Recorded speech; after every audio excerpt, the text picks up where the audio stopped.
স্বার্থপর আমার মেয়ে যে এখন বাড়িতে থাকে না, রোজ আসবে দিনে 2 বার 1 বার করে এসে বক্তব্য হচ্ছে কি আমাকে একটু দুধ খেতে দাও। দুধের নেশা বড্ড, ছোটোর থেকে হচ্ছে কি দুধের নেশা বড্ড।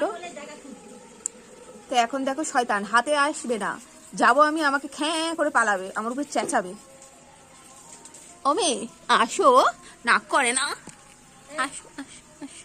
ও বাবা আজকে আদর করতে দিচ্ছে, কি ব্যাপার কি ব্যাপার? ও খুনু খুনু, ও খুনু খুনু গো, তুই পছন্দ করছো নি আমাকে?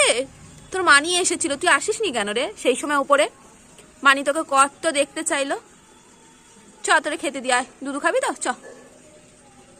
এই যে দুধ খাওয়া হয়ে যাবে, এক্ষুনি পালাবে, 1 মিনিটও দাঁড়াবে না, এই যে মোট খাবার পালাবে।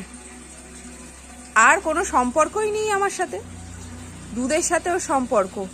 এবার হচ্ছে কি উনি পালানোর চেষ্টায় আছে, আমি যদি ওখানে যাই, দাঁড়িয়ে আছে ওর জন্য।